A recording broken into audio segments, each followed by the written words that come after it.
¿Bien? ¿Completo? Sí, profe. Bueno. Entonces, como les decía, fíjense que acá, por ejemplo, en la actividad teórica, tienen los contenidos que vamos a ver hoy, ¿sí? El que vamos a desarrollar en este cierre de la unidad temática 1. Fíjense que lo primero es comenzar a desarrollar el concepto de sistema complejo, que ya un poquito de cada uno de estos temas está desarrollado desde la teoría básica en las fichas, que serían los conceptos básicos, y ahora los vamos a aplicar un poquito más. Entonces, cuando vemos al hombre como un sistema complejo, ¿qué tenemos acá representado? Tenemos representadas las características de un sistema complejo. Fíjense que tenemos dos ejes. En este eje tenemos la escala de tiempo, que es lo último que vamos a ver, y acá tenemos representados los límites. Una cosa importante, todo sistema, el límite lo pone el observador, el que lo va a estudiar, determina el límite del sistema que va a estudiar. Y al delimitarlo, está estableciendo cuáles son los componentes de ese sistema y cuáles son las interacciones dinámicas. Acá, fíjense que estarían señalados todos los componentes de este sistema y las flechas representarían las interacciones dinámicas entre los distintos componentes y a su vez cada componente representaría un subsistema de ese sistema. Por eso hablamos de que existen distintos niveles de organización o escalas. En este caso hablamos de niveles de organización cuando hablamos de un sistema biológico. Y otra cosa que tienen en común todos los sistemas complejos es que se puede descomponer hasta el sistema más simple, se puede analizar el conjunto de componentes más sencillo como un sistema, y a su vez tenemos que tener en cuenta que siempre existen jerarquías que colaboran con el control de ese sistema. A través de esas jerarquías y de ese control se mantiene la autoorganización de cada uno de esos componentes y del sistema como un todo. Y cuando hablamos del sistema como un todo, ustedes se acuerdan de biología general, de introducción a la biología, que justamente cuando hablamos de niveles de organización de la materia, cada uno de esos niveles de organización tiene propiedades emergentes, que es más que la suma de las partes, o sería de los componentes que hacen a cada uno de esas partes. Por eso hablamos de que cada nivel de organización tiene propiedades que le son atribuidas más allá de la suma de sus partes. Y cuando vamos al eje tiempo, donde acá tenemos la escala de tiempo, ¿qué tenemos? Acá aparece esta palabrita caos, que los que estuvieron leyendo los capítulos iniciales, eso que siempre dejamos de lado cuando agarramos un libro, el capítulo 0, el capítulo 1, donde hablan de generalidades, bueno, hacen referencia a la teoría del caos, que es justamente para estos sistemas complejos dinámicos, donde justamente se aplica no solamente a un sistema biológico, sino a muchos otros sistemas que sean complejos y dinámicos, donde justamente da la idea de que son muy sensibles a las condiciones iniciales, o sea que cambios en las condiciones iniciales, en los procesos de esos sistemas, pueden llevar a grandes cambios en el comportamiento de ese sistema, pero siempre hablamos de un tiempo limitado, ese comportamiento futuro es limitado en esa escala de tiempo. Pero si hablamos de una escala en miles o millones de años, ya hablamos de cambios que tienen que ver con los procesos evolutivos. Y no vamos a entrar en detalle porque es lo que ustedes estuvieron viendo cuando hicieron la guía de autoestudios de esta unidad temática 1. Entonces, cuando hablemos de evolución de esos sistemas, cuando hablemos de procesos evolutivos, estamos haciendo referencia a eso que ustedes pudieron revisar en el link que nosotros le propusimos para que someramente comprendieran lo básico de qué es lo que es el proceso evolutivo.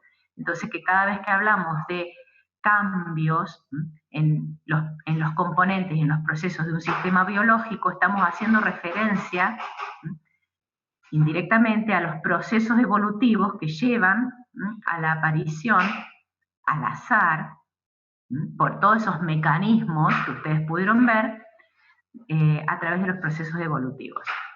Ahora, si nos detenemos en un sistema biológico, más específicamente, por ejemplo, el hombre, y lo podemos hacer más sencillo, este sistema, y obviamente como todo sistema, si ustedes estuvieron leyendo las fichas, vamos a reconocer entradas, en este caso, nutrientes, estímulos del medio externo, salidas, que serían subproductos o productos de desecho, y obviamente la comunicación de esas entradas de estímulos que las podemos observar como conductas. O sea que tenemos distintos tipos de entradas, distintos tipos de salidas. Cuando hablamos particularmente de algún componente de ese medio interno que estuvieron viendo, si ustedes vieron también en las fichas, hablamos de que existe un equilibrio de masas en esa entrada y salida. Cuando vamos hacia lo que es los procesos, o sea, lo que pasa dentro con esa información o esos componentes de entrada, vamos a tener esos subsistemas, que fíjense que acá está muy sencillamente diagramado como el subsistema metabólico, o sea que abastece de energía, el subsistema sensorial, que es el que capta principalmente esos estímulos y los transforma en información importante para el organismo, un subsistema genético y un subsistema estructural, que serían los componentes, la sumatoria de todos esos componentes. Y la característica importante que tienen estos sistemas biológicos como el hombre, también, ¿se acuerdan que si vieron las fichas, hay un link muy bueno para que ustedes repasen todo lo que es la aplicación de las leyes de la termodinámica? Tenemos que comprender a este sistema como un sistema negentrópico o contraentrópico. ¿Qué quiere decir? Que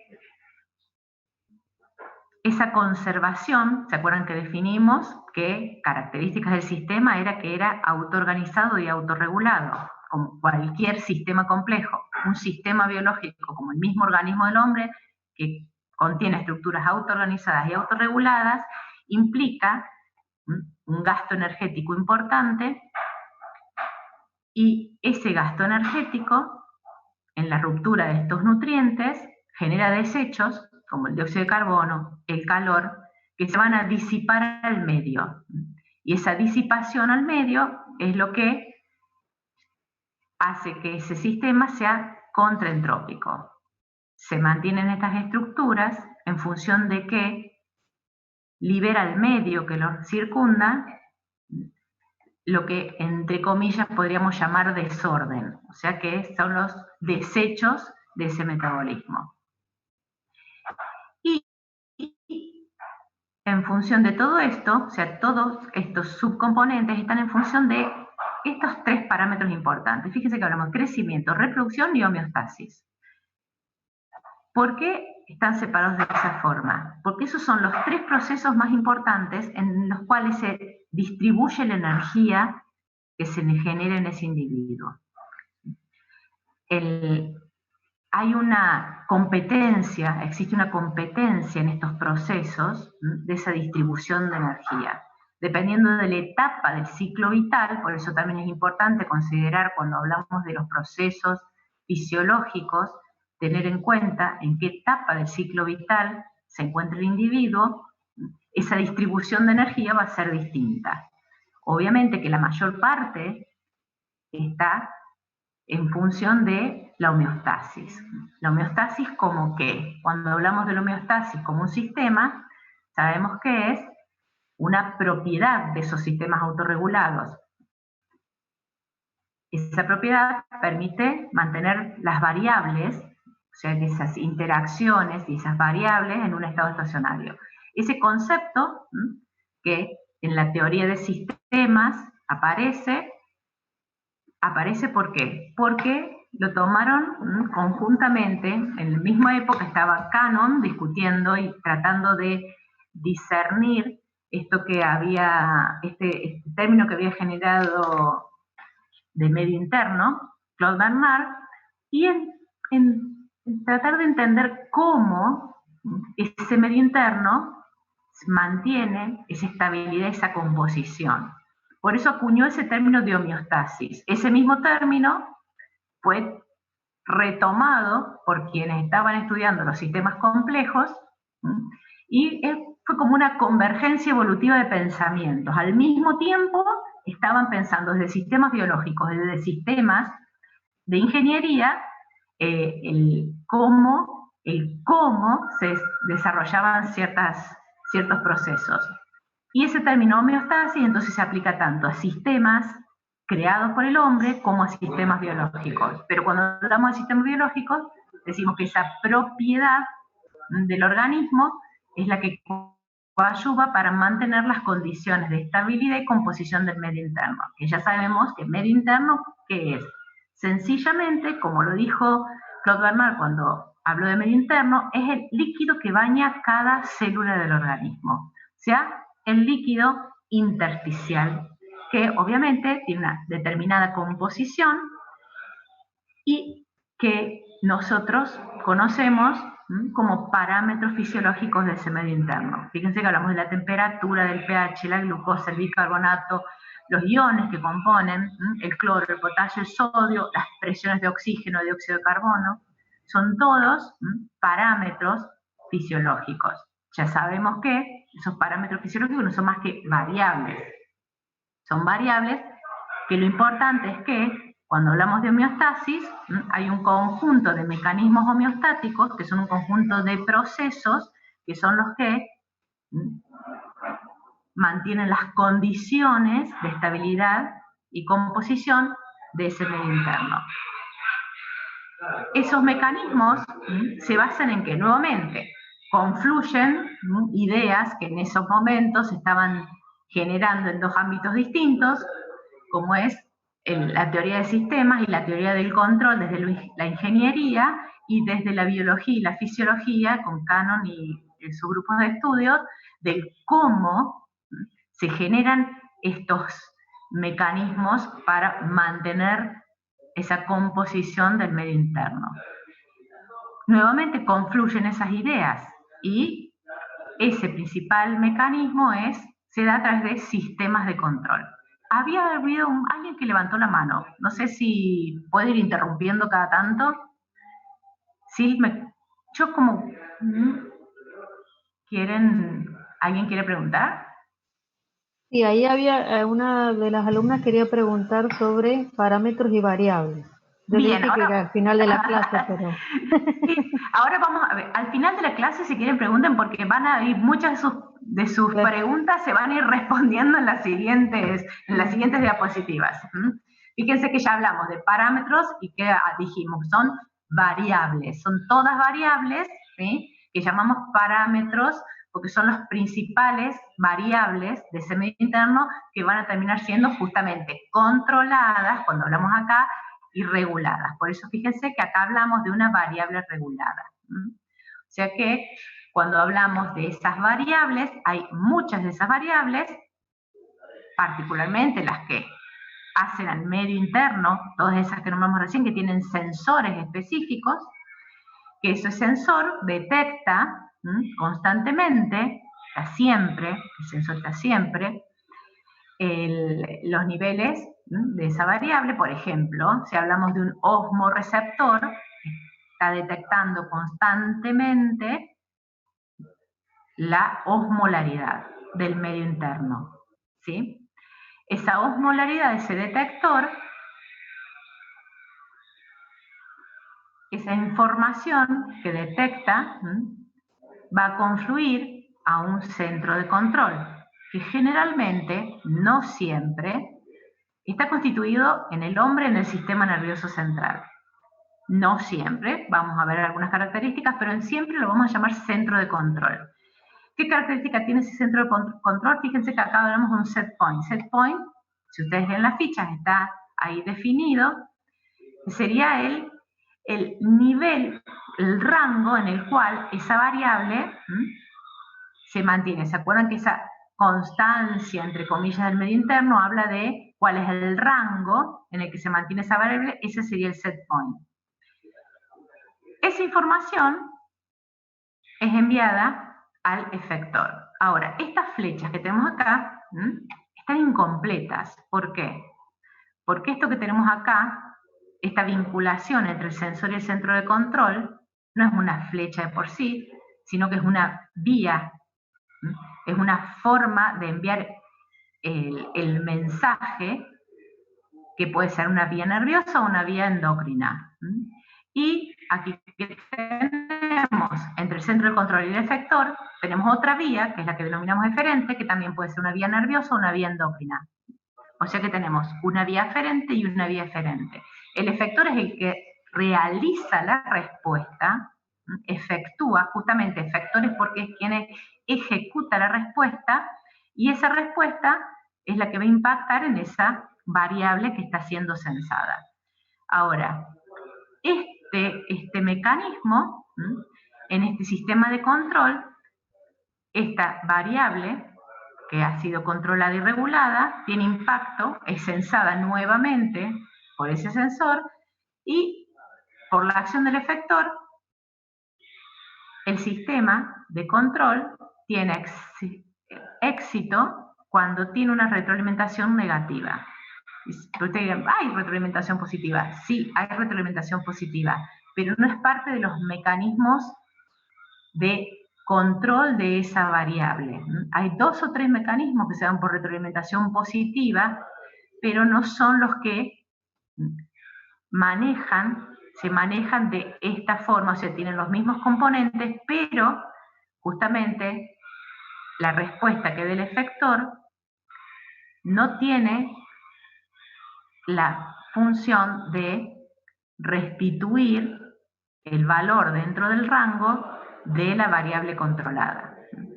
Típicos ejemplos de retroalimentación positiva, ustedes lo saben de biología, es la liberación de oxitocina en el parto, que la liberación de oxitocina genera que aumente la contractilidad del útero, y el parto, el momento del parto, cuando la cabeza de ese bebé deja de estar estimulando el canal, es cuando la desaparición del estímulo, que sería la cabeza del bebé, desaparece porque ya fue el parto, recién ahí desaparece la señal. O sea que la desaparición del estímulo es lo que corta cuando la retroalimentación es positiva. Por eso no hablamos que los mecanismos de control homeostático como condición de mantención de esto que hablábamos del medio interno, no existe retroalimentación positiva, son todas retroalimentaciones negativas. Ahora, cuando hablábamos justamente de estos mecanismos, fíjense que hay 2 características, que los disturbios pueden ser de origen externo, por ejemplo, cambio de la temperatura externa. Los disturbios pueden ser de origen interno. O sea que, porque generalmente, cuando se habla de mecanismos de control y regulación homeostáticos, de homeostasis, generalmente se habla de que es, entre comillas, ante cambios en el medio externo.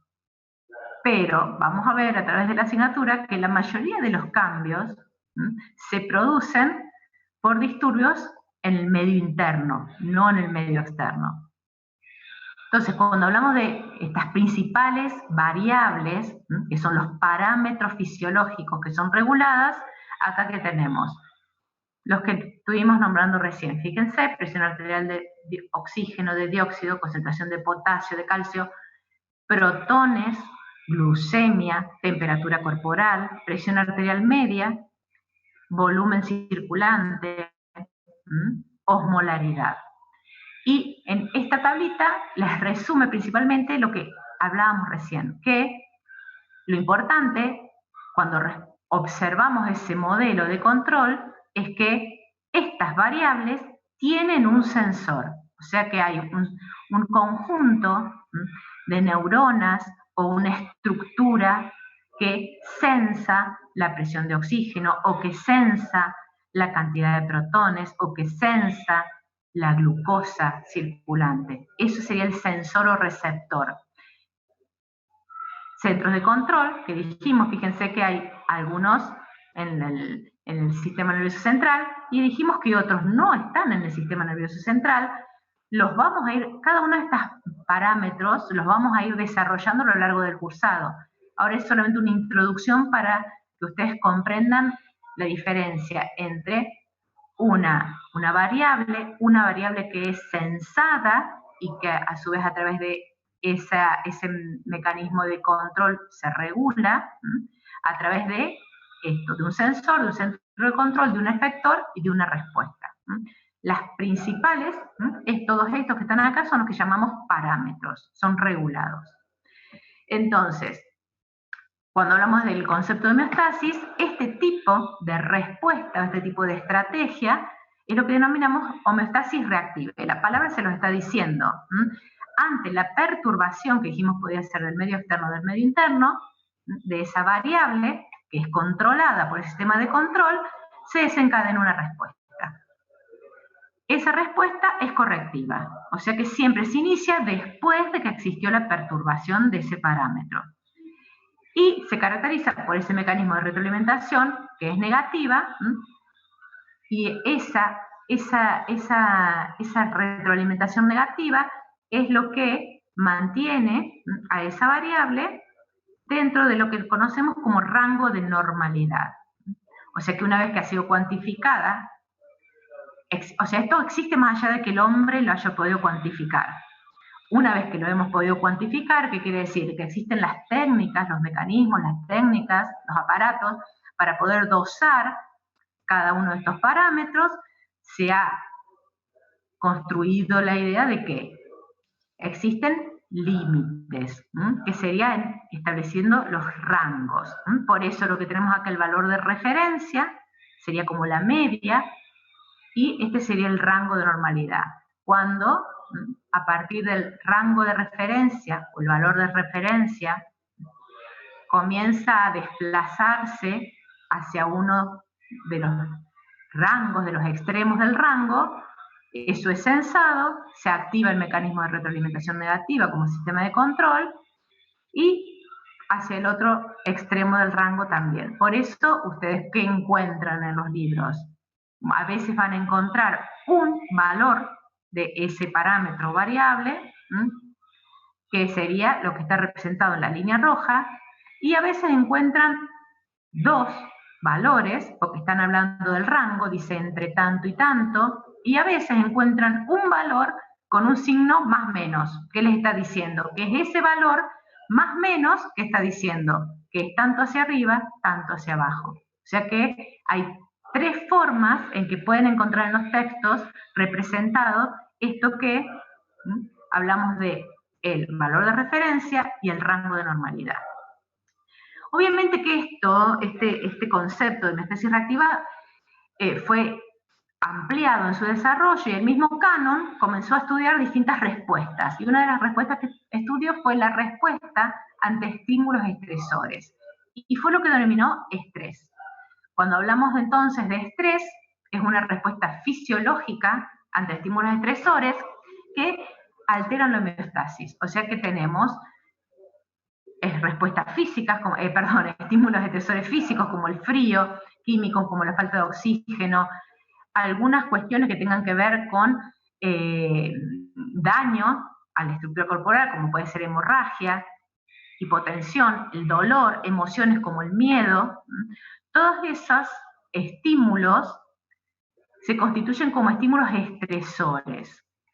¿Y qué se fue desarrollando? Todo un conocimiento alrededor de este concepto de que existen estímulos, ya sea externos o internos, físicos o psíquicos, que estimulan la reacción, una respuesta fisiológica en el organismo, y esa respuesta, fíjense que hago hincapié en fisiológica, es lo que denominamos estrés. O sea que el estresor puede generar a través de distintas vías, en un principio hubo una competencia entre lo que Cannon denominaba respuesta de lucha o huida, rápida a través del sistema nervioso simpático, cosa que ustedes han visto en biología. Seyle, otro estudioso del estrés, que ya veremos más adelante, comenzó a desarrollar la teoría de que existían otros mecanismos, como el endocrino, a través de la liberación de cortisol. Sabemos actualmente que son los dos mecanismos que se dan al mismo tiempo como respuesta fisiológica ante estos estímulos estresores. Obviamente que nuevamente quedó corto el desarrollo de esto y en la década del 90. ¿Por qué queda corto? Queda corto cuando se aplica este concepto al hombre. Entonces, a partir de este concepto de estrés, se desarrolla otro modelo más complejo, que es el modelo de alostasis. ¿Por qué? ¿Por qué decimos que quedaba corto? Porque en el hombre existe una serie de estructuras que perciben ese estímulo, que pueden evaluar ese estímulo y que pueden desarrollar una respuesta más organizada. Cuando hablamos de estructuras, hablamos, por ejemplo, del lóbulo frontal, de todo lo que es la corteza cerebral. Por eso, lo que se estudiaba en animales, cuando se trasladaron al hombre, se comenzó a ver que existían otros componentes para incluir en ese sistema de respuesta ante estímulos estresores, que es lo que denominamos estrés. Y acá aparecen esos otros componentes. Por eso que se desarrolló otro modelo más complejo, que es el modelo de alostasis, donde esa respuesta ante estímulos estresores de un individuo integra no solo esto que era nervioso y endocrino, sino respuestas cognitivas, emocionales, inmunológicas. Y principalmente relacionadas con qué? Con la experiencia previa, con la historia individual de cada organismo. Por eso la respuesta ante estímulos estresores varía de una persona a otra. Entonces, nuevamente, el concepto de homeostasis va modificándose.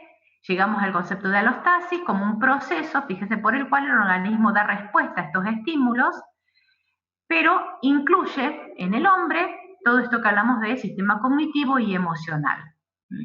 O sea que pasamos de este modelo de homeostasis a este modelo de homeostasis donde, fíjense, lo que es percepción, cognición y emoción, que tiene que ver con la parte psíquica, con la parte psicológica del individuo, es lo que aparece acá en este modelo de alostasis. O sea que fíjense que en el hombre, todo lo que es psico,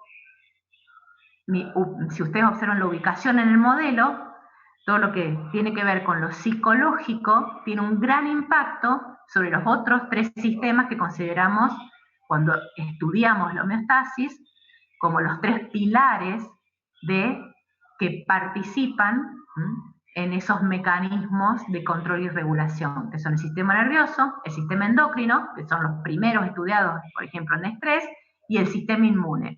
Fíjense que acá, entre ellos, están intercomunicados a través de ¿qué? De estas redes de información, y los neurotransmisores serían el formato de información del sistema nervioso, las hormonas del sistema endocrino y las citoquinas del sistema inmune.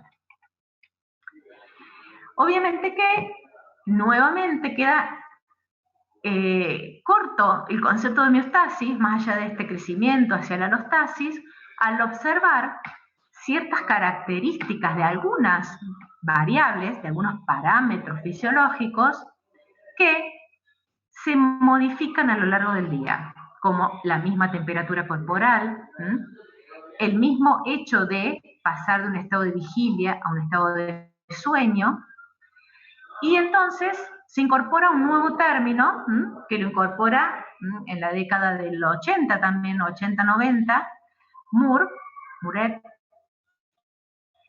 y empieza a hablar entonces de que existe una homeostasis predictiva. Una homeostasis predictiva, si bien el título de su trabajo original, fíjense que habla de versus, pero es por una comparación, no quiere decir que es homeostasis predictiva o homeostasis reactiva. Constantemente los dos procesos se están dando. ¿A qué llamamos homeostasis anticipativa-predictiva? Nuevamente son estrategias que se activan, a diferencia de lo que hablábamos de la homeostasis reactiva, que era que estaba el estímulo, se sensaba y se reaccionaba, justamente el sistema reaccionaba en función de ese estímulo. En este caso, la respuesta está predefinida y el cambio se da antes de que se produzca la variación en ese parámetro. Por lo tanto, eso permite que exista una organización temporal en las funciones del organismo. ¿Qué implicancias tiene eso? ¿Se acuerdan? Es una de las primeras diapositivas donde les mostraba que la energía que se genera en el organismo está abocada, dependiendo de la etapa del ciclo vital, siempre aparece la homeostasis. Después hay etapas del ciclo vital que están abocadas al crecimiento y otras partes a la reproducción. Bueno, la energía es muy importante, por lo tanto, existen mecanismos que hacen más eficiente las respuestas en términos energéticos. Y la homeostasis anticipativa o predictiva es uno de estos mecanismos. Cuando hablamos entonces de homeostasis anticipativa o predictiva, nos remitimos directamente a cambios. Fíjense que hablamos de que son respuestas predefinidas. Si hablamos en biología de respuestas predefinidas, nos vamos a ir directamente a genes. Predefinido, gen. El gen es el que va a determinar ciertos tipos de respuestas. Fíjense que dice predefinida antes de que sucedan los cambios. O sea que esa temporalización es evolutivamente antigua. Y vamos a hacer referencia a ¿qué? Al ciclo luz-oscuridad, a los ciclos estacionales y también a el acceso a la comida. O sea que hay 3 estímulos importantes que a lo largo de la evolución han ido funcionando como, y ahora, fuerzas selectivas que condujeron a este tipo de homeostasis. La más estudiada y la más importante como estímulo es la luz.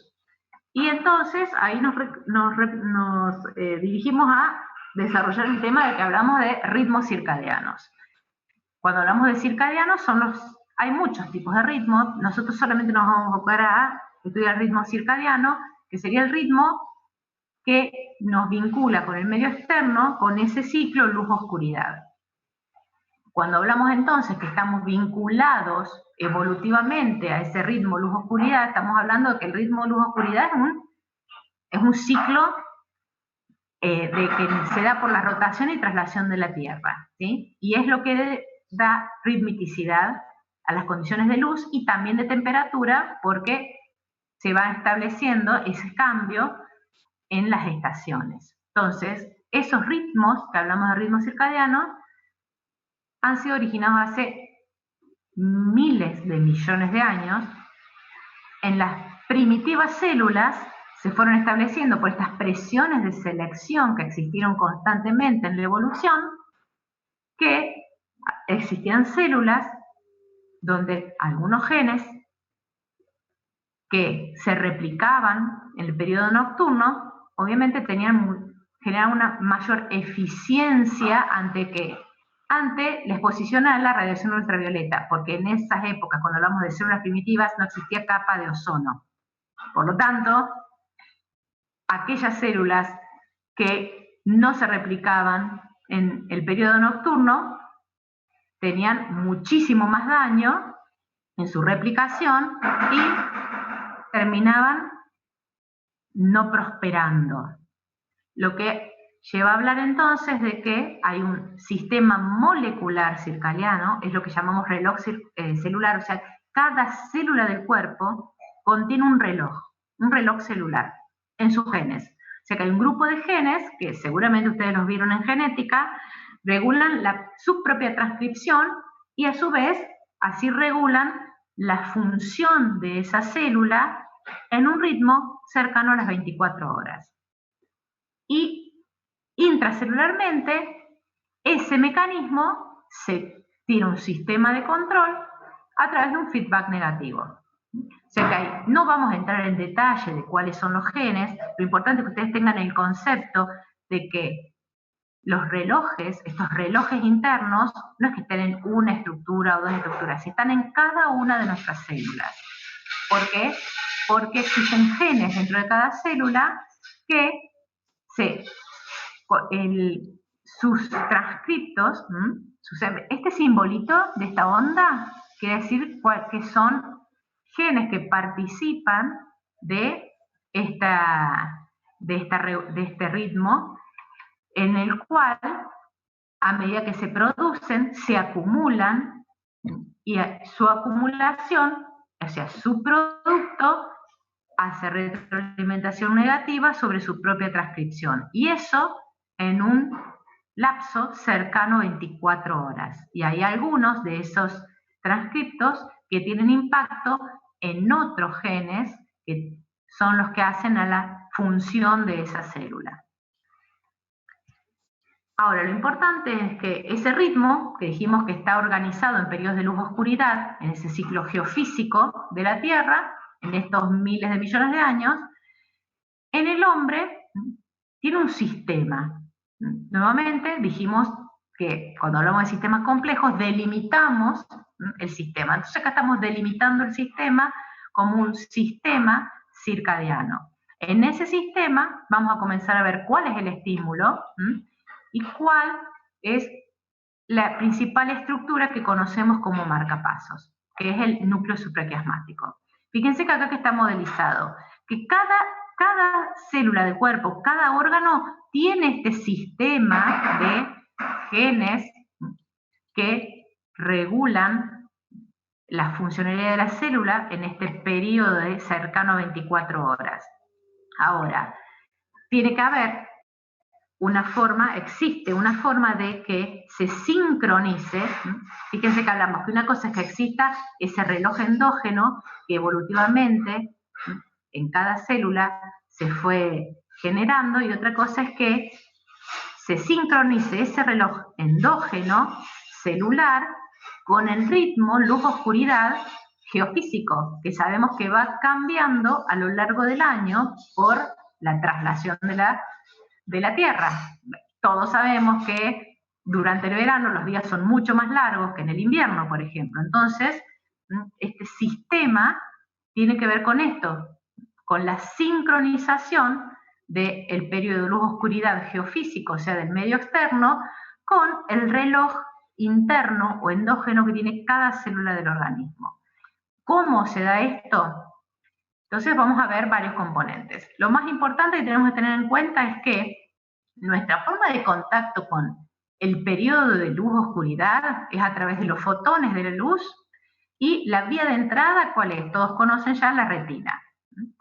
Ahora, hay cierta longitud de onda de la luz que es sensada por un tipo particular de célula de la retina que solamente es activada por esta longitud de onda y que se llama, son células ganglionares de la retina que contienen melanopsina. O sea que, fíjense, tenemos conos, bastones, pero estos no son ni conos ni bastones porque no participan de la conformación del sistema visual, sino que forman parte del sistema circadiano. Estas células de la retina tienen la capacidad de ser activadas por esta longitud de onda, que es alrededor de 500 nanómetros, y la melanopsina que está en sus membranas activa. Fíjense que la melanopsina tiene como una estructura parecida a un receptor que atraviesa 7 veces la membrana, que son los parecidos a proteína G. Fíjense que acá activa una proteína G, activa un sistema de transducción celular, y eso activa la vía neuronal que está vinculada a esa célula ganglionar, que se llama vía retino-hipotalámica. Nuevamente se lo dice, la información va de la retina al hipotálamo. ¿Quién está en el hipotálamo? El núcleo supraquiasmático. O sea que ahí tenemos ya el inicio de este proceso. Cierta longitud de onda es captada por células especiales de la retina que contienen un tipo de sensor, que sería receptor, que traduce la señal externa de esos fotones en un potencial de acción. Ese potencial de acción, por la vía retino-hipotalámico, arriba, ¿a dónde? Al núcleo supraquiasmático. Y acá tenemos la ubicación del núcleo supraquiasmático, por encima ven del quiasma óptico, y ese núcleo supraquiasmático es un conjunto como núcleo. Cuando llamamos núcleo, ustedes a lo mejor ya lo han visto en histología, cuando hablan de sistema nervioso, en anatomía, calculo que todavía no lo vieron, porque siempre lo ven al final. Un núcleo, cuando hablamos de núcleo en el sistema nervioso central, es un conjunto de cuerpos neuronales. O sea que acá tenemos modelizado esto que está. Fíjense que tenemos como cuerpos neuronales de distintos colores, porque eso tienen el contenido de esas neuronas es distinto. Por lo tanto, por eso hablamos de que tiene como dos partes el núcleo supraquiasmático. Porque contiene distintos tipos de neuronas, de cuerpos neuronales. ¿Por qué hablamos de eso?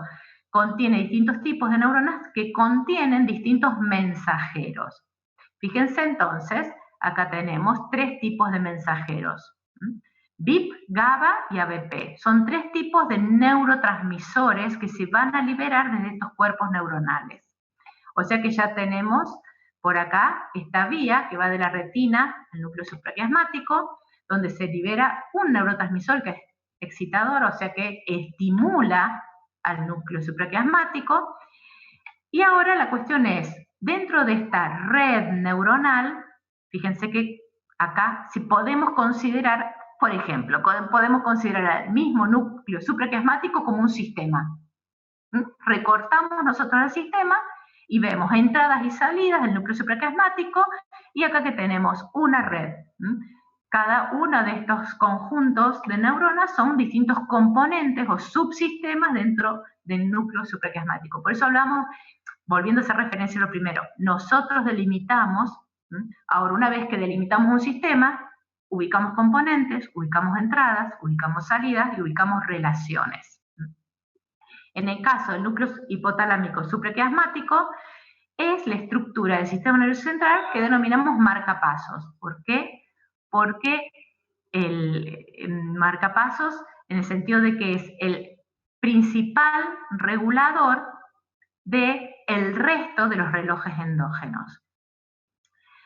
Este neurotransmisor, que se llama glutamato, es el que estimula al núcleo supraquiasmático. ¿Qué pasa entonces con esta integración, con todas esta red de componentes? Vamos a complejizarlo un poquito más, porque estamos hablando de un sistema complejo. Nosotros vimos esto solamente, que la retina, a través de esas células ganglionares, llega información, libera glutamato, estimula algunas de esos conjuntos de células que componen el núcleo supraquiasmático. Pero ahora si lo vemos, el núcleo supraquiasmático tiene muchas más entradas. Por ejemplo, del núcleo del RAFE, que es un conjunto de neuronas que está en el tronco del cerebro, o estos dos núcleos, uno que tiene que ver con la parte de núcleos geniculados y otro con el sistema límbico, o sea que recibe información de otros sectores del sistema nervioso, y lo que ven en línea de puntos negras serían las salidas, que serían las eferencias o outputs, que van a un montón de núcleos. No vamos a entrar en detalle, pero son todos núcleos que tienen que ver con un montón de funciones, vitales, que son la mayoría núcleos del hipotálamo.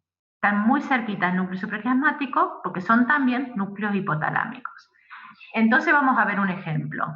La información llega al núcleo supraquiasmático y esas vías que vimos, esas eferencias, van a inervar el tronco del cerebro y también parte de la corteza, y también van a regular la función de la hipófisis. O sea que esta información que llegó al núcleo supraquiasmático va a ser llevada a través de las neuronas eferentes que parten del núcleo supraquiasmático a otras estructuras hipotalámicas. Todas estas son estructuras hipotalámicas.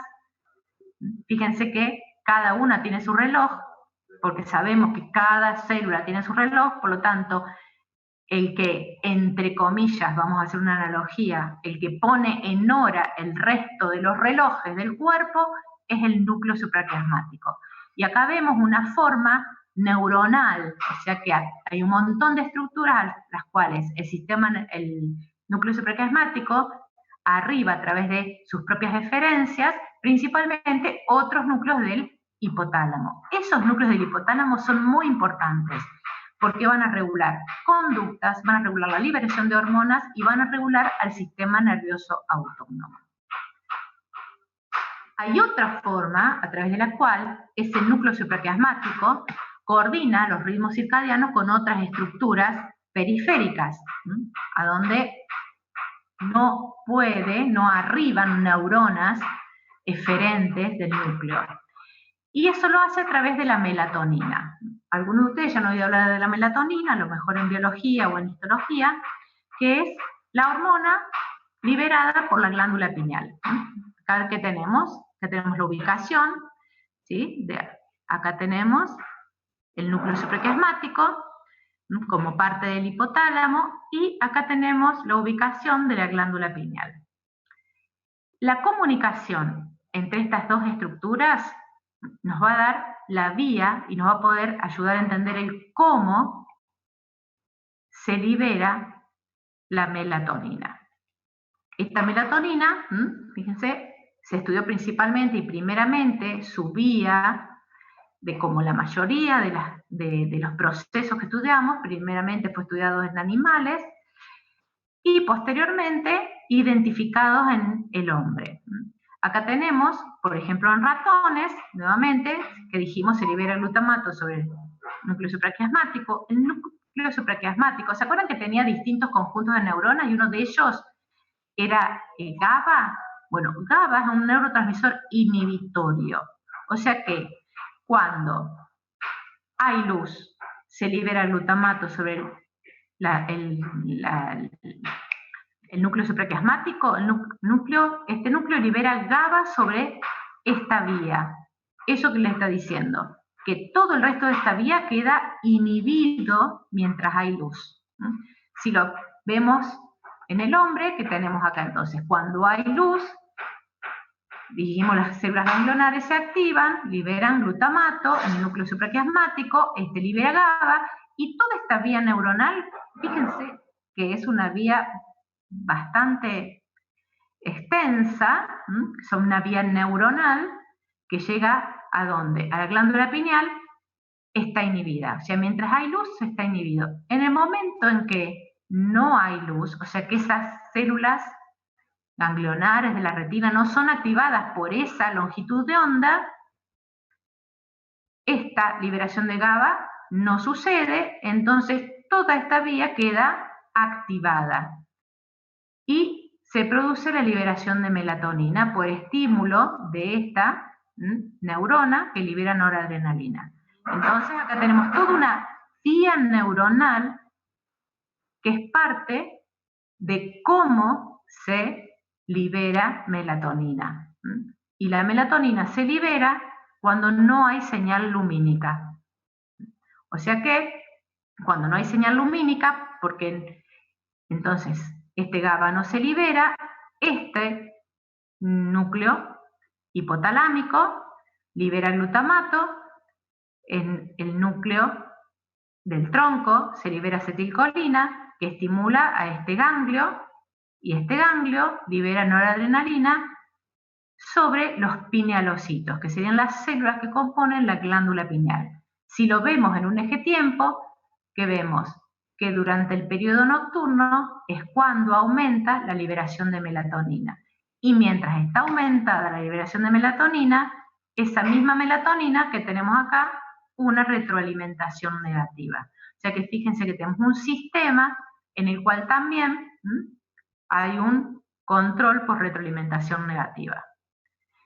Por lo tanto, podemos decir que la melatonina es una señal química circulante porque pasa a sangre, esta glándula pineal vierte la melatonina a sangre y está dando señal química de lo que dura la noche. ¿Ven? Fíjense que durante toda la noche se libera melatonina. Entonces, ¿cómo se sintetiza y libera esa melatonina? Todo esto lo que estuvimos viendo, del hipotálamo, llega al ganglio, se libera noradrenalina durante la noche. ¿Qué pasa en el pinealocito?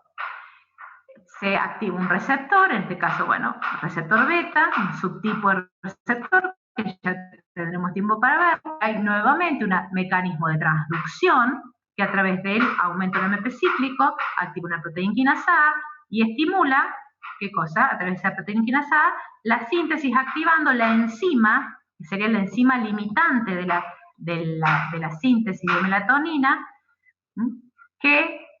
cuyo precursor es el triptófano. O sea que se activa la síntesis y se libera la melatonina al torrente sanguíneo. Fíjense acá que tenemos un capilar muy cerca de este pinealocito, o sea que se vierte ¿a dónde? Al torrente sanguíneo. Por eso la melatonina se libera durante la noche, pero hay otras dos cosas importantes que hay que tener en cuenta cuando hablamos de un mensajero químico.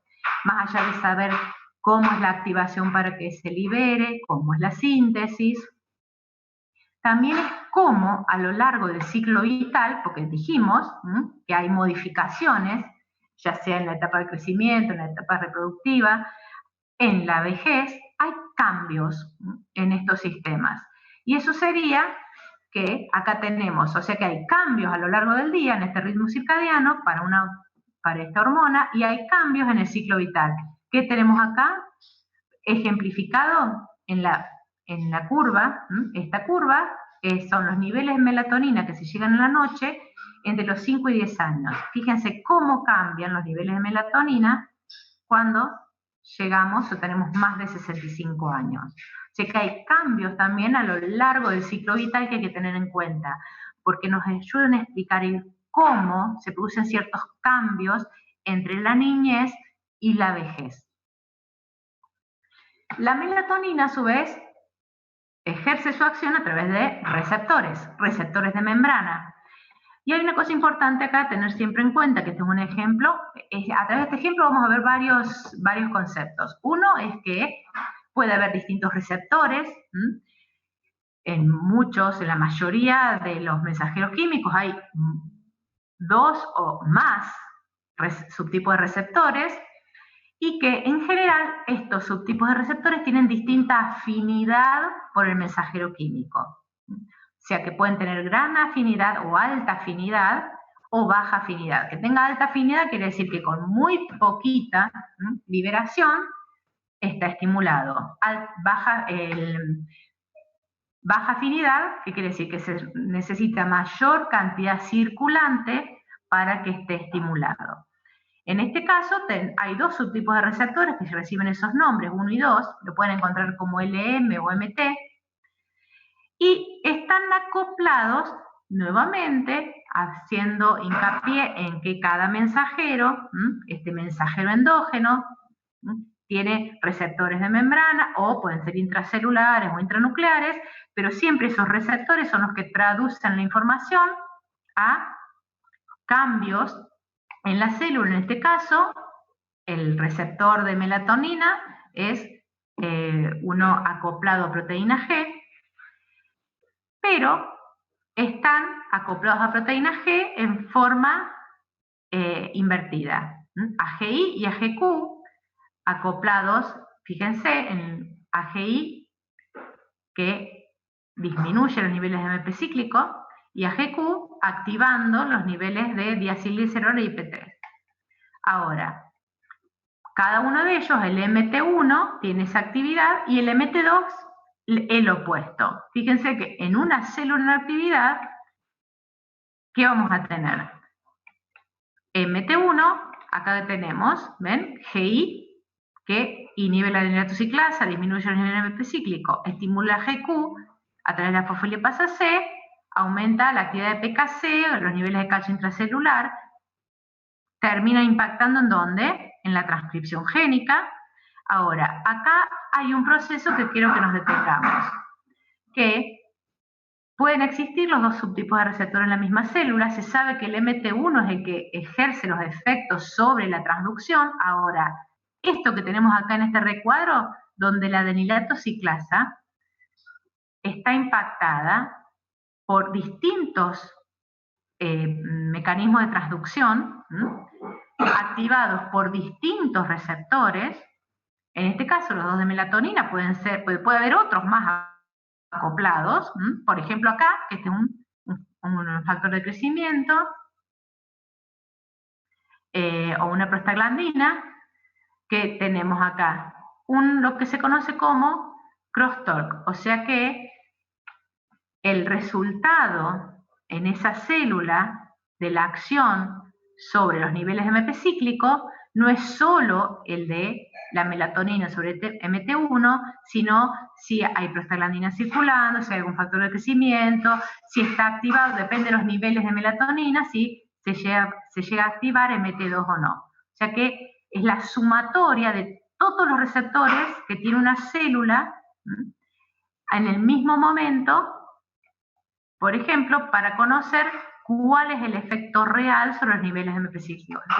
Generalmente hacemos como un recorte tan chiquito de la realidad o de ese sistema que perdemos la idea del todo. Entonces a veces nos parece incongruente la información, pero es porque tenemos que tener en cuenta que una célula recibe muchos tipos de señales distintos al mismo tiempo.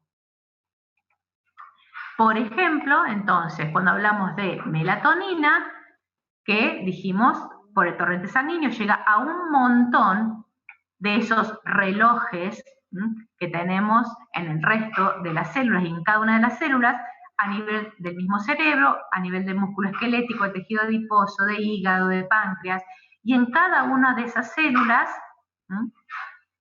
regula la actividad y lo hace que vuelva a ser coordinado con manteniendo el ritmo luz-oscuridad. Entonces, dentro de esas funciones dijimos melatonina, señal neuroendocrina para el fotoperíodo, dijimos señal química de la duración de la noche. También tiene otras funciones porque tiene la capacidad, acá está, tiene su capacidad porque no solamente tiene receptores de membrana, también tiene receptores citosólicos y receptores nucleares que tienen alta capacidad de eliminar radicales libres. Modulador de la función reproductiva, porque tiene un gran impacto sobre el eje reproductivo y esa duración de la relación día-noche establece, principalmente en los animales, un impacto sobre la función reproductiva y, por tanto, modulador del sistema inmune a través de la acción sobre los linfocitos. O sea que cuando hablamos de melatonina, no nos tenemos que restringir solamente a que es parte del sistema circadiano, sino que tiene otras funciones a nivel celular. Una de las funciones es inducir al sueño, ayuda a inducir al sueño y mantener el sueño durante la noche. Y eso habla del el ciclo vigilia-sueño. ¿A qué llamamos sueño? Hay tres cosas importantes que tenemos que tener en cuenta. Reactividad de conciencia reducida. ¿Qué quiere decir reactividad de conciencia reducida? Que no tenemos capacidad de responder a estímulos muy fácilmente. Contenidos de conciencia suspendidos o ilógicos. Contenidos de la conciencia serían todos los pensamientos. ¿Por qué decimos suspendidos o ilógicos? Porque en estado de sueño, generalmente todos los procesos cognitivos están suspendidos y cuando llamamos ilógicos es lo que llamamos los sueños, literalmente sueño. Reducción rápida y reversible, o sea que podemos pasar del estado de sueño a vigilia de una forma rápida y reversible, y la respuesta a estímulos internos es mucho mayor que a estímulos externos para revertir ese paso de sueño a vigilia. ¿Y a qué llamamos el estado de vigilia? Es justamente lo opuesto, donde por sistemas neuronales se activan los hemisferios cerebrales, se reactiva, aumenta la reactividad de la conciencia, que quiere decir que damos respuesta a los estímulos externos e internos, podemos expresar a través de los sistemas cognitivos los pensamientos, y el individuo interactúa con el medio, y es lo que observamos como conductas o como acciones. Cuando hablamos entonces de conciencia, pues fíjense que hablamos mucho de reactividad de la conciencia o expresión de la conciencia, como les dije, es la capacidad de reaccionar ante estímulos del medio externo o interno e integrarlo a las redes neuronales. Por lo tanto, ese ciclo vigilia-sueño es muy importante, tenemos que tenerlo siempre en cuenta cuando estamos mirando, observando al individuo como un todo, y por un lado sabemos que está coordinado por el núcleo supraquiasmático a través de esas vías neuronales que van directamente a los centros nerviosos que inducen el sueño o activan la vigilia, también a través de esos niveles elevados de melatonina durante la noche.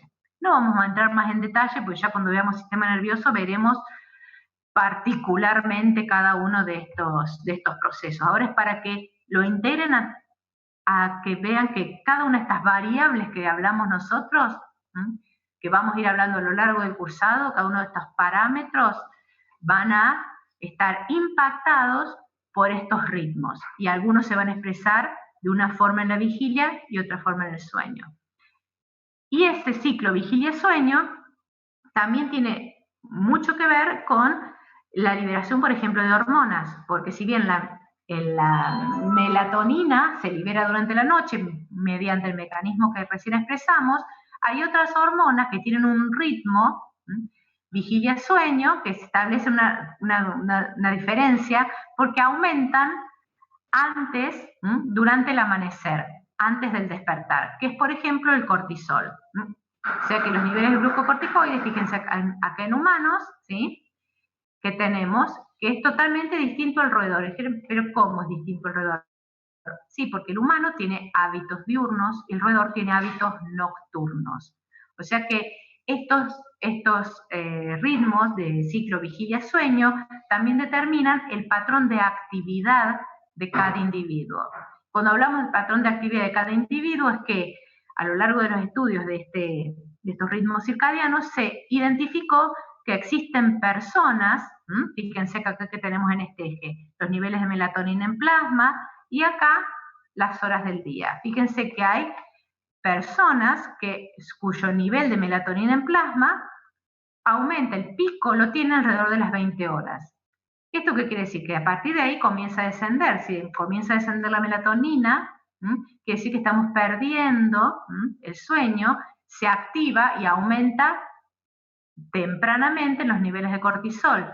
Por eso hablamos de cronotipo matutino, porque tiene un despertar muy temprano, o sea, inicia la vigilia en forma muy temprana. El cronotipo intermedio, que es el más común, donde la melatonina, el pico es alrededor de las 2 de la mañana y el despertar es alrededor de las 7, 8 de la mañana.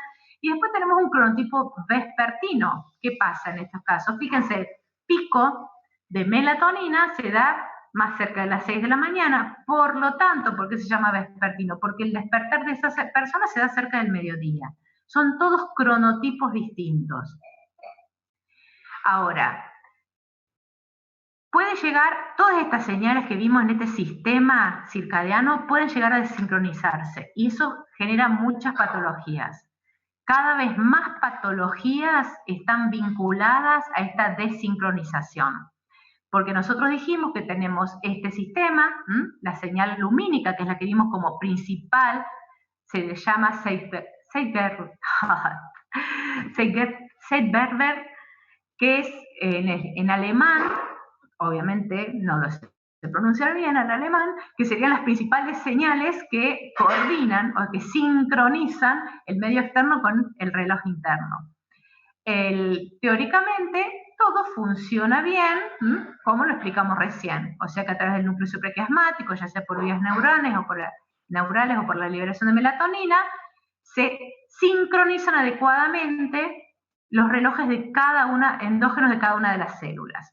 Por lo tanto, todas las funciones fisiológicas, ¿sí?, se desencadenan, si bien puede ser un cronotipo vespertino, un cronotipo más tardío, pero todas tienen un ritmo más o menos sincronizado con el ritmo luz-oscuridad. Ahora, hay otro tipo de señales, como la comida o señales sociales, que también tienen impacto sobre este ritmo circadiano y que pueden generarse exposiciones irregulares, ya sea a la luz, al acceso a comida o a través de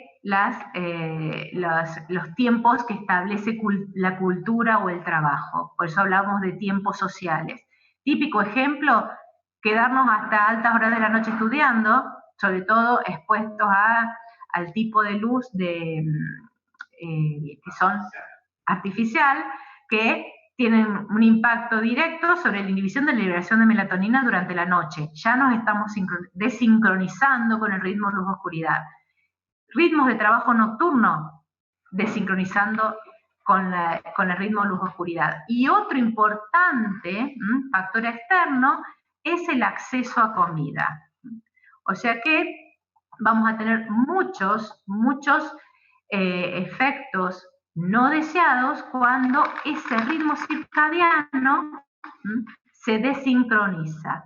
Y vamos a tener problemas, obviamente, para inducir el sueño, para despertarnos, problemas conductuales relacionados directamente con eso, problemas con el ciclo de alimentación y horas de ayuno, que tiene directa relación, como tenemos acá, con el ciclo de almacenamiento de energía y utilización de energía en el organismo. Y este último paso, esto se ve como efecto como desincronización conductual, esto de andar abriendo la heladera a las 2, 3 de la mañana, por ejemplo, es una desincronización conductual que tiene que ver con la desincronización del ritmo, que tiene que ver con la ingesta y el periodo de ayuno, que muchas veces está impactada por cuestiones sociales. Y eso tiene directo impacto con los ciclos de almacenamiento de energía y utilización de energía. Y eso tiene impacto directo sobre lo que podemos observar en la clínica o en la bioquímica de un paciente observacionalmente, por ejemplo, en el tipo de adiposidad que tiene, y bioquímicamente en los niveles de triglicéridos, en el nivel de glucosa, si hay resistencia a la insulina. Todos estos cambios ya los vamos a ver más adelante. Lo que tiene que quedar claro es que cuando estamos desincronizados vamos a tener un impacto en el organismo muy importante. Obviamente que si vamos a tener en cuenta el concepto de alostasis, ¿se acuerdan que hay un conjunto de respuestas que se dan ante situaciones de estrés? Por ejemplo, una situación de estrés del organismo es esta desincronización. La desincronización genera una situación de estrés. La respuesta, esa respuesta de estrés ante este estímulo estresante que es la desincronización, mantiene la homeostasis durante cierto tiempo, y eso se llama carga alostática. O sea que el organismo puede compensar durante mucho tiempo que los parámetros fisiológicos no se modifiquen.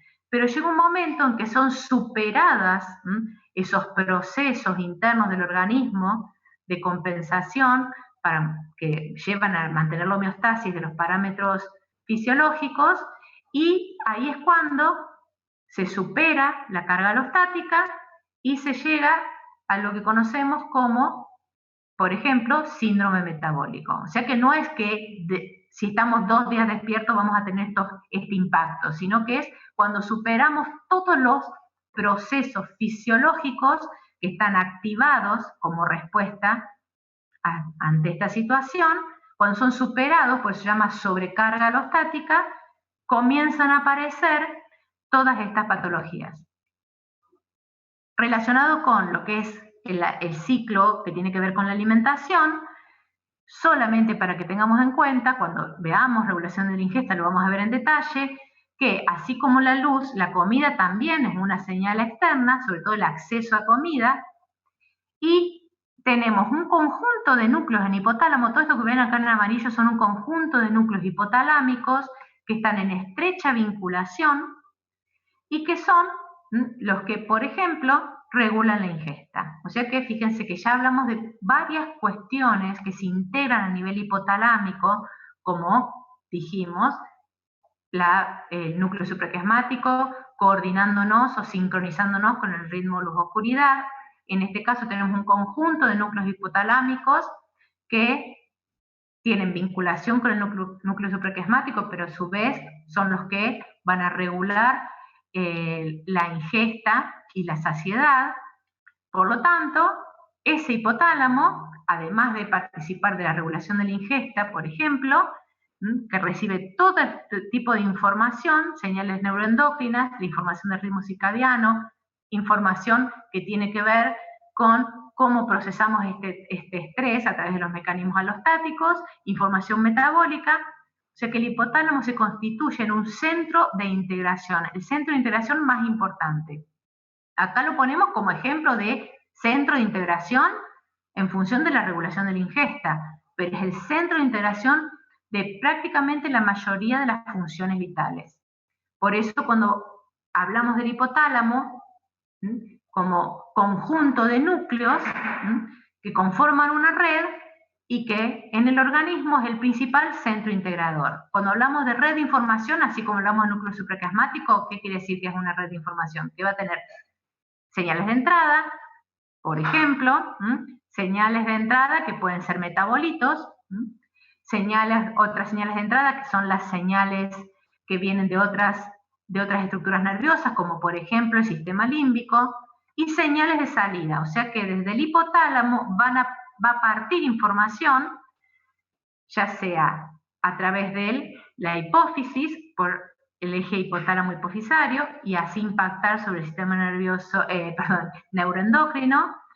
Va a activar también lo que conocemos como sistemas modulatorios difusos, que son amplias redes neuronales que regulan toda la función del sistema nervioso central, y también va a través de un conjunto de núcleos, principalmente del tronco, regular la función del sistema nervioso autónomo. Por eso decimos que toda esa información que se integra en esas redes, que las podemos representar así, siendo cada uno de estos núcleos un núcleo y un conjunto de cuerpos neuronales que tiene una interacción a través de distintas sinapsis entre ellos y se integra la información, que es lo que sale.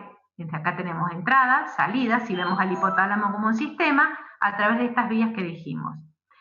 Y ese hipotálamo como centro integrador de señales tanto externas como la luz, la temperatura, o señales internas, la osmolaridad, otras hormonas como glucocorticoides, leptina, que se integran a nivel del hipotálamo, y dijimos que tienen distintas vías de salida. Una de ellas es el sistema autónomo, sistema hipotálamo hipofisario. Fíjense que también llega a la corteza cerebral, y lo que nos interesa acá es que también impacta en el sistema somático, nervioso somático. El sistema nervioso somático es la división que ejerce la acción, o sea, el que se va a transformar en una conducta. Por eso cuando hablamos de mecanismos homeostáticos, siempre hablamos de sensores, vías de aferentes, centro de control, vía eferente, receptores. Ahora le incorporamos que eso convive con una regulación de sincronización con el día y la noche, pero a su vez parte de esos efectores son los procesos conductuales. Y justamente por eso que está representado ese proceso conductual. Expuestos al frío, el hombre, a través de sus procesos conductuales, se abriga, ¿sí? Desarrolla conductas que son parte de la respuesta homeostática al frío. Entonces, cuando hablamos de conducta o comportamiento, los vamos a usar como sinónimo, los vamos a ver como estrategias adaptativas que actúan justamente, como les decimos recién, efectores de la homeostasis.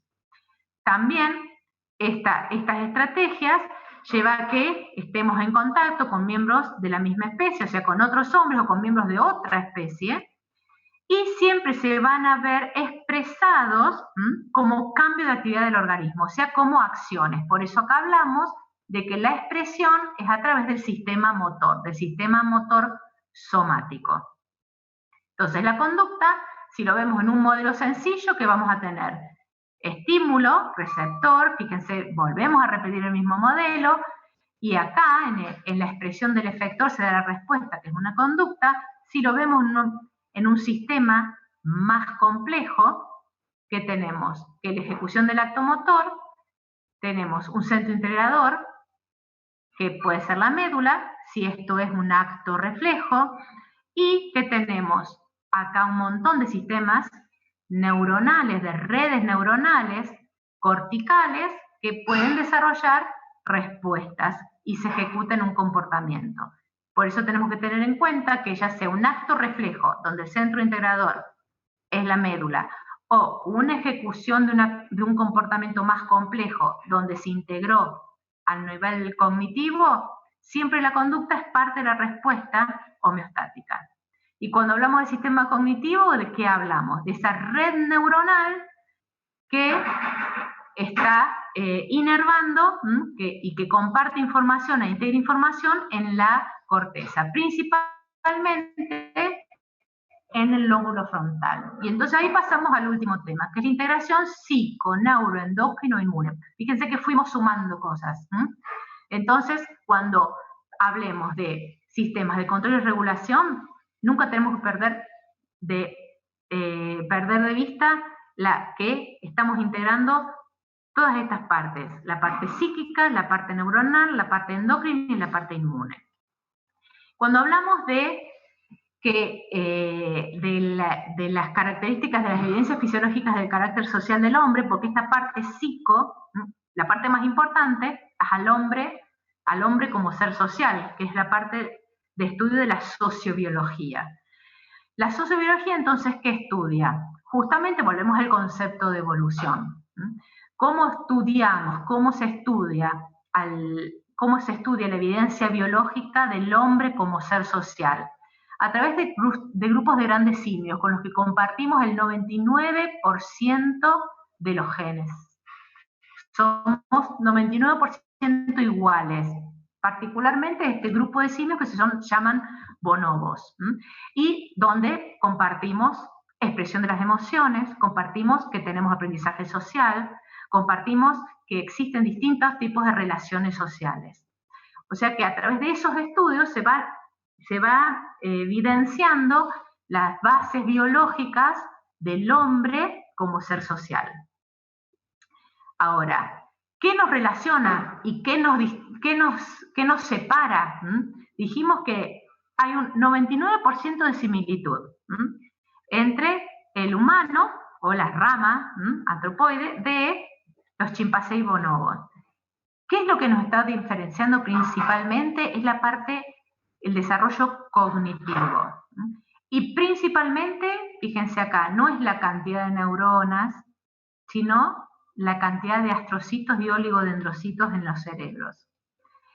Y hay una cosa muy importante, que es que en el desarrollo ontogenético, durante el desarrollo embrionario, es la activación de un transcriptor en el cromosoma 10, que fíjense cómo se llama, esta sigla, ARE, tiene que ver con que es un promotor que acelera el desarrollo neocortical, principalmente ¿en dónde? En el lóbulo frontal.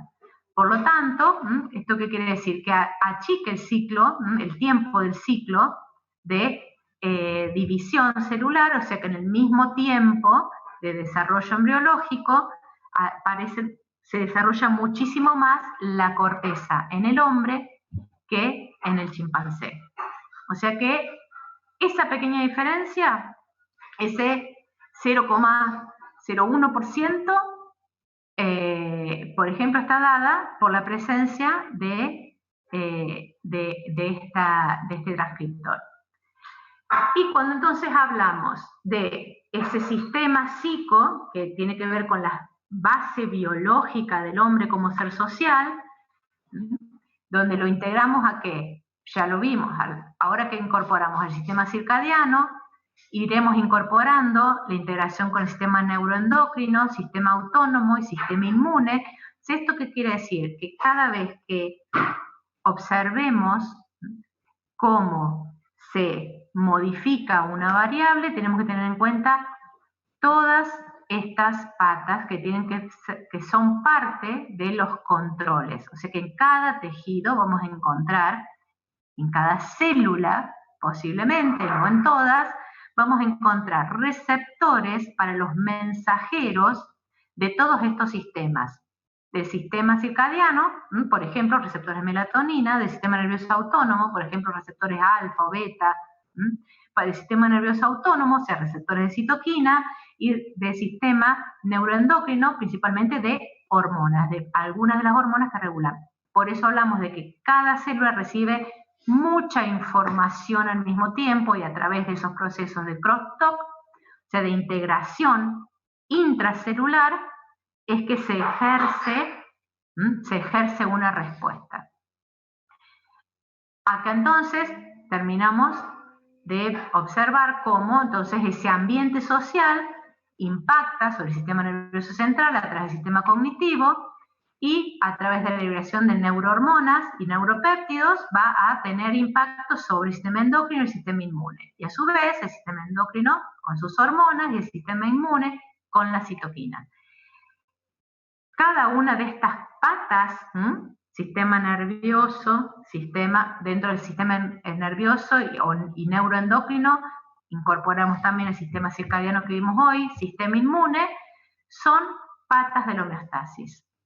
Un típico ejemplo es que, nuevamente, volvemos al concepto de estrés, que más adelante veremos cómo se dan todos estos procesos, pero sencillamente acá es que hay estructuras nerviosas que detectan estos estímulos estresantes, que van a ser procesados entonces en esta corteza prefrontal y a su vez a través del sistema nervioso simpático se van a activar y a través del sistema neuroendocrino la liberación de mensajeros que pueden impactar sobre el sistema nervioso, sobre el sistema inmune, y este sistema inmune libera citoquinas que, por ejemplo, pueden ser proinflamatorias.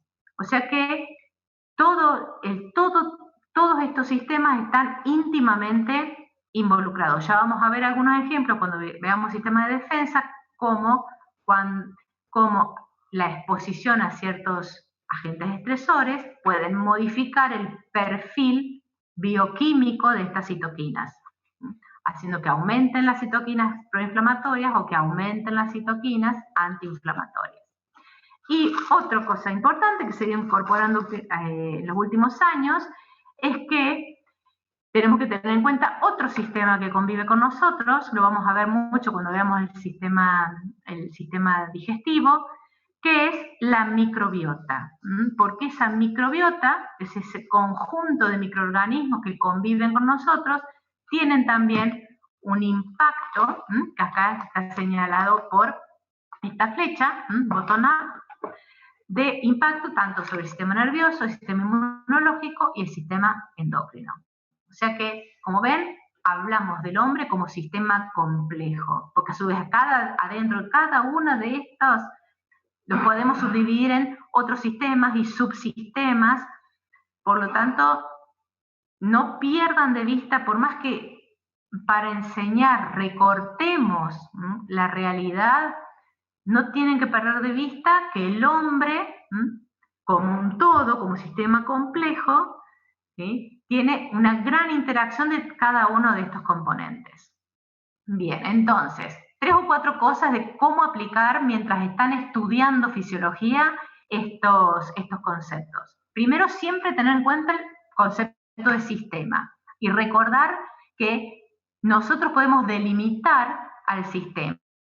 Estamos hablando de un sistema de órganos, estamos hablando de un órgano como sistema, podemos ver la célula como un sistema.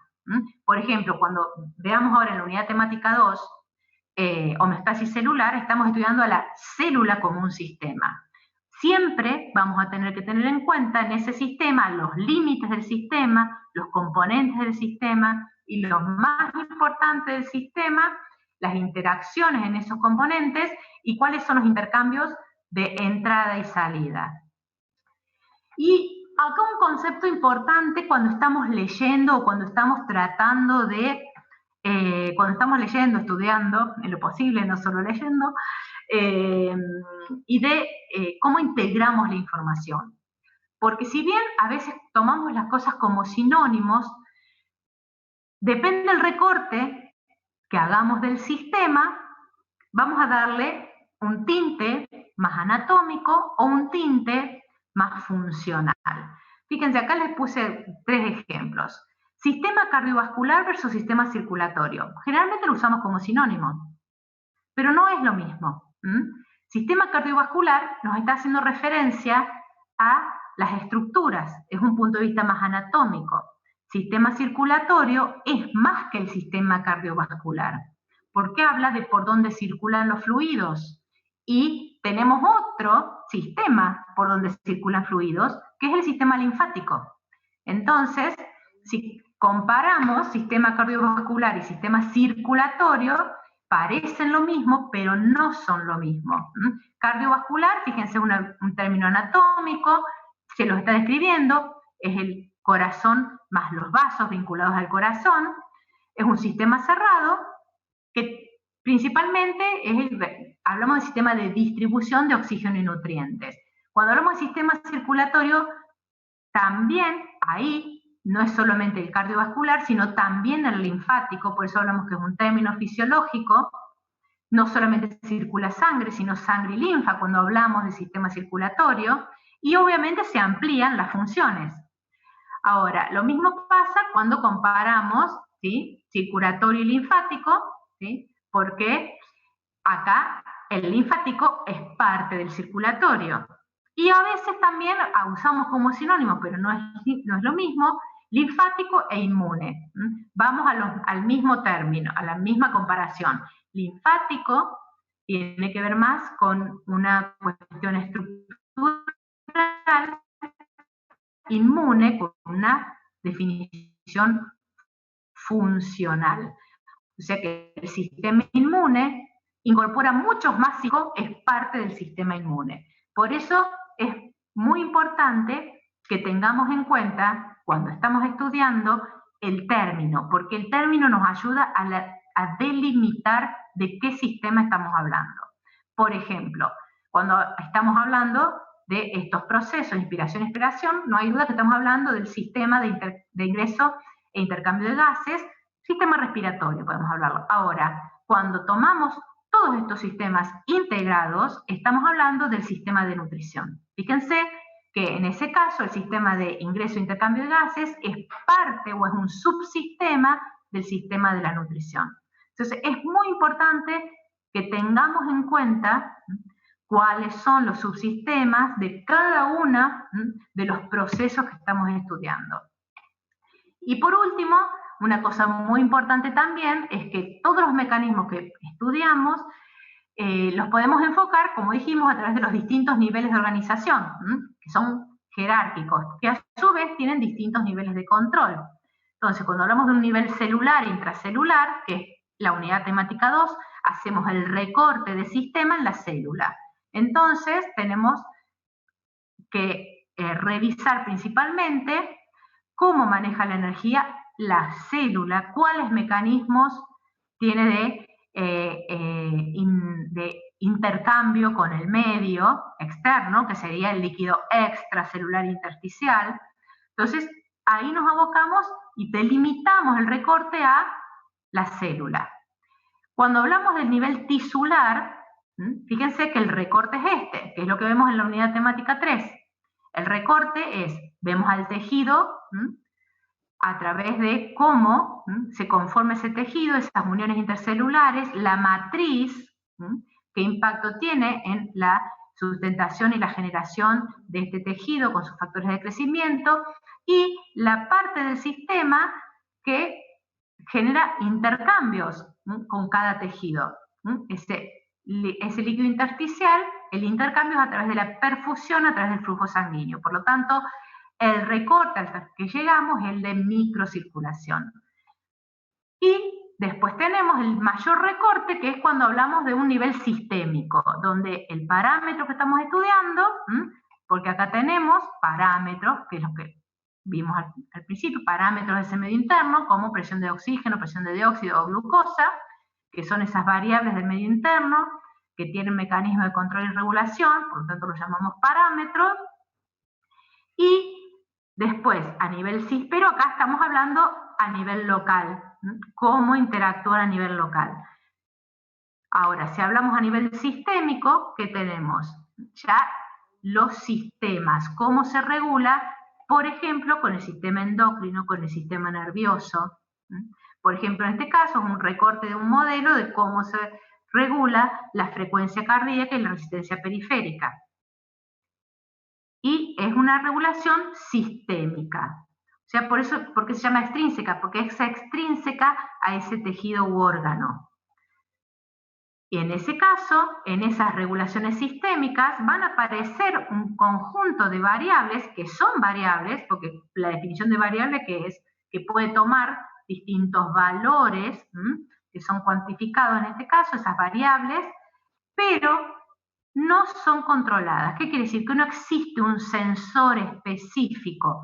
Son parte del sistema de control, pero no son las que son censadas, porque no existe un sensor para la frecuencia cardíaca, ¿sí? No existe un sensor para el volumen, el gasto cardíaco, o volumen minuto cardíaco.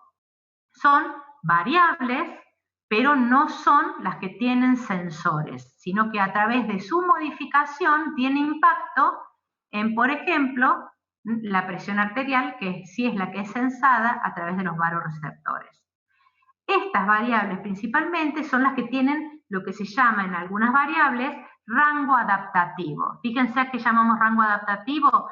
Si esto, ¿se acuerdan cuando hablábamos de la variable y a través de los sistemas de retroalimentación negativo, feedback negativo, este es el rango normal? Este conjunto de variables principalmente tienen un rango mucho mayor, o sea que hay situaciones particulares que hacen que esos rangos se amplíen. Por ejemplo, el aumento de la frecuencia cardíaca durante el ejercicio, siendo ese ejercicio que se puede considerar una situación de estrés. O sea que fíjense que comenzamos entonces a recorrer un camino donde todos los términos que estuvimos viendo hoy en la clase se van a ir repitiendo una y otra vez. Entonces, a partir de esta semana, ustedes ya empezaron a ver lo que tiene que ver con el recorte del sistema a nivel celular, y en la unidad temática 3 vamos a ver el recorte del sistema que tiene que ver con la homeostasis tisular. Siempre vamos a entrar en los mecanismos de control y los mecanismos de regulación que tienen que ver con ese recorte de los sistemas, que en sí mismos son sistemas y dentro de ellos tienen subsistemas. Creo que hasta aquí llegué. Bien. Chicos, no sé qué, tenían dudas, esperen que me fijo acá. Me pasé 10 minutitos, pero bueno. Chat, acá tengo, no sé si hay alguien que esté esperando o no. Bien. Sí, después acá, yo empiezo a leer, no sé de dónde están, me preguntaban si van a subir las diapositivas, sí, las vamos a subir. Bueno, acá, vieron, ya se empezaron a sentir reconocidos cuando hablamos de desincronización, cuando hablamos de estrés, ni les cuento en la desincronización de la cuarentena. Obviamente todo el impacto negativo, esto que se habla de que hay un impacto negativo de la cuarentena, justamente es ese el enfoque, que nos estamos desincronizando en la actividad diaria y eso tiene un impacto negativo en la salud que es muy importante.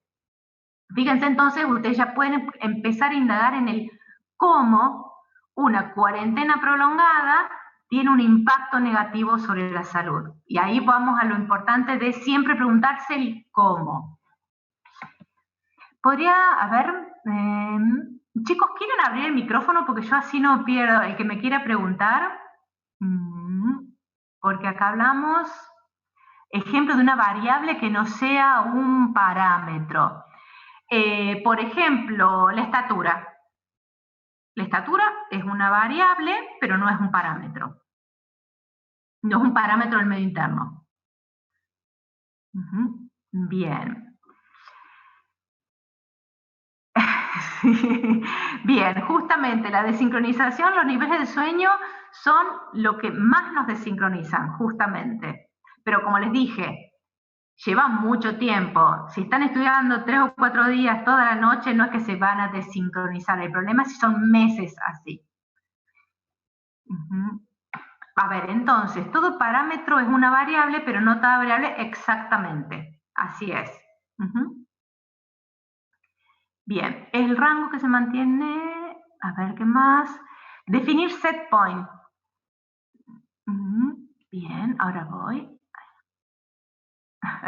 Bien, set point, ¿se acuerdan que sería el valor, vamos a poner entre comillas, el valor medio que registra el sistema de control? Ahora, eso parece, es súper aplicado a la ingeniería.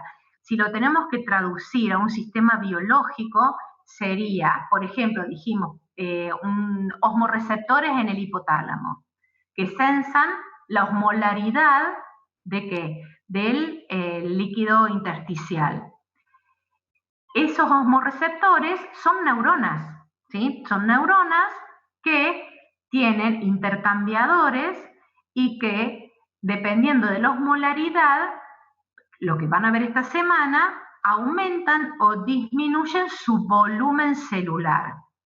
Entonces, el set point sería el nivel medio en el cual ese volumen, la osmolaridad del líquido intersticial, mantiene la tonicidad y esa neurona se mantiene el volumen adecuado y descarga una frecuencia de potenciales de acción que sería lo que sería la señal de que la osmolaridad es la normal. O sea, nosotros decimos, la osmolaridad es normal. En el sistema nervioso todo se traduce al idioma del sistema nervioso, que es potenciales de acción. Entonces, cuando cambia la osmolaridad, esas células, esas neuronas, que son los osmoreceptores, o disminuyen su volumen o aumentan su volumen. Y al aumentar o disminuir su volumen, modifican la frecuencia de descarga. El rango en el cual se modifica la osmolaridad y se modifica la frecuencia de descarga es lo que conocemos como ese rango de oscilación. El set point sería el nivel medio, que sería la osmolaridad equivalente a 300 miliosmoles por litro, que sería lo que se registra, donde la frecuencia de descarga mantiene al sistema activado y solamente se va a activar más o va a disminuir la frecuencia de descarga ante aumento de la osmolaridad o ante disminución de la osmolaridad. O sea, esto de decir sensa, aumenta, sensó que aumentó la variable, que disminuyó la variable, siempre tenemos que pensar el cómo. Ya vamos a ver, ahora son ejemplos generales, vamos a ver en cada caso el cómo se sensa, cómo se traduce esa información en un potencial de acción o en la liberación de un mensajero, como vimos hoy, que se traduce, por ejemplo, la señal de la noche, cómo se traduce en la liberación de un mensajero interno, que es la melatonina. Bien. Bien. No sé si tienen alguna otra pregunta. A ver.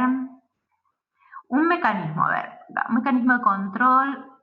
Eso se puede ver. Esperen que no sé dónde empezó esto. Acá ya están hablando de la cuarentena. Si se puede volver, más que a controlar, sería sincronizar. ¿Sí? Sí, se puede volver. Es más, las personas que trabajan de noche, las personas que hacen un viaje contra, por ejemplo, de acá a Australia, donde salimos de un día y llegamos el día anterior, por ejemplo, depende para qué lado vamos, si vamos para un lado de los meridianos o para el otro lado, que es lo que conocemos como jet lag, se vuelve, nos resincronizamos a través de, justamente, de este sistema circadiano, se puede resincronizar. No es que quedamos desincronizados constantemente. Un mecanismo de control puede tener múltiples centros de control. Bueno, justamente, depende el recorte del sistema que nosotros hagamos cuando estamos estudiando, vamos a encontrar uno o muchos sistemas de control, ¿sí? Por eso decimos, si hablamos de la célula, ya en la misma célula tenemos un montón de sistemas de control. Sistema de control a nivel genético, la AMP quinasa, sistema de control metabólico. O sea que ya en la misma célula, si el recorte es la célula, ya tenemos muchos sistemas de control. Ahora, para una misma variable, podemos tener distintos niveles, distintos sistemas que impacten en ese control o regulación. Cuando veamos el sistema de la presión arterial, vamos a ver que existen distintos sistemas que se sinergizan y a veces se antagonizan en el control y regulación de la presión arterial. Negentropía.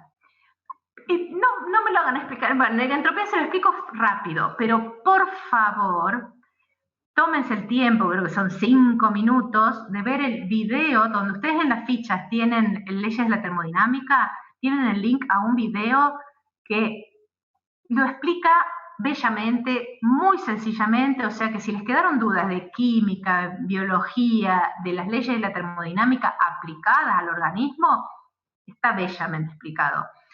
Cuando vamos a definir negentropía o sistema contraentrópico, es cuando hablamos de un sistema que se autorregula y que conserva su estructura. Sabemos que por las leyes de la termodinámica, todo sistema tiende a ¿qué? A la desorganización, a aumentar su entropía. Entonces, la forma en que este sistema, que es abierto, que es complejo, mantiene su entropía, es convirtiéndose en contraentrópico o negentrópico. ¿Por qué? Porque a través de los sistemas disipativos elimina los desechos, el calor, que son los que generan dentro del sistema el aumento de entropía. Por eso se denominan contraentrópicos o negentrópicos. Bien. Bueno, lo del rango lo entendieron. Bien. Sí, se te descontrola el sueño.